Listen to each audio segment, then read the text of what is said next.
So in this video, we're going to talk about benign prostatic hyperplasia, okay? Where the prostate is enlarging, like what's behind this and what foods you need to consume to get this under control. The problem with this condition is that it's going to obstruct your urine flow, and the urine is going to back up into the kidney, and that's going to create a toxicity. It could even back up into the liver, and because you're not able to get rid of the urine, so it concentrates, and there's a lot of problems with that. Now, this condition is really affected by hormones. There's different types of hormones that have different effects. Certain hormones have an anabolic effect on your body. That means that those hormones have the ability to make things grow. All right, so now let's go down the list and talk about what hormones are involved. The first one is insulin. Insulin is an anabolic hormone. It makes things get bigger, and you want to make sure you don't have excessive amounts of insulin. So how would you do that? Healthy ketosis, and especially intermittent fasting. Very, very, very important. Number two, IGF-1. What is that? This hormone, insulin-like growth factor, is similar to insulin, but it's also very similar to growth hormone. Okay, so you have human growth hormone in the body that has all these different effects. That's definitely anabolic. But growth hormone then triggers the liver to make IGF, which is another type of growth hormone. But I don't want to get into too much detail in this video about these hormones. All I want you to know is that this hormone is another hormone that can make things grow in the body.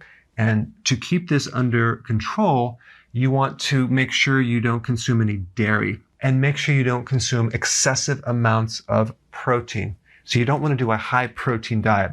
You want to do a moderate protein diet without dairy if you have a prostate problem. Number three, testosterone. Now, testosterone can also convert to a more powerful form of testosterone, which is DHT. Now, the studies on this topic are mixed. Some studies show that testosterone and DHT protects against this condition. Other studies show that it can actually worsen the condition. So at this point, we really don't know exactly if this will increase or decrease it. But what we do know is this. Testosterone is converted to DHT through a hormone called 5-alpha reductase. And some of the most powerful inhibitors of this enzyme help improve an enlarged prostate. And that would be saw palmetto and stinging nettle root. So these are two powerful enzymes that can help lessen the amount of DHT produced. So one point about stinging nettle root, if you're going to do this as a remedy, make sure you do it in larger amounts, not in smaller amounts. All right, let's go to number four, estrogen.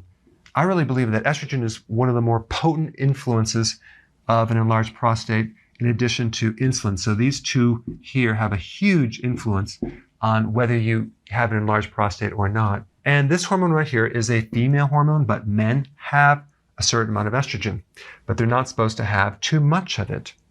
Now, your testosterone can also convert to estrogen in your body through another enzyme, and this could be a problem right here. So the question is, how would you block this enzyme? Well, it just so happens there are inhibitors of this enzyme to lessen the amount of estrogen produced. And the best foods to give you these inhibitors would be the cruciferous vegetables. Now, there's another compound called DIM, which is a very powerful enzyme inhibitor. And DIM is a very concentrated cruciferous compound. So the phytonutrients in cruciferous vegetables, whether you're doing it in a concentrated form or the vegetables themselves, help to inhibit this enzyme and help to lessen the amount of estrogen produced. You also want to be careful of all the other things that can actually raise estrogen in the body. Soy protein isolates in the foods that you eat, or the oils that are GMO, like soy and corn and canola and cottonseed oil, all can actually increase estrogen in the body. And that could be why you have too much estrogen in the body. So you want to do organic foods, wild-caught, grass-fed, pasture-raised eggs, to make sure that we limit the amount of estrogen in the body.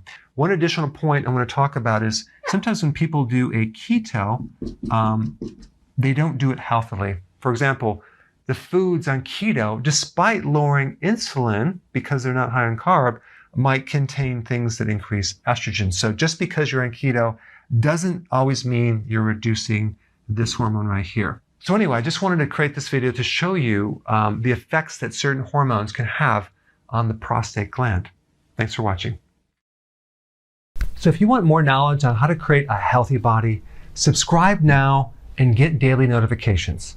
Daily notifications, that sounds weird. Well, I'll just remind you on a daily basis. How about that?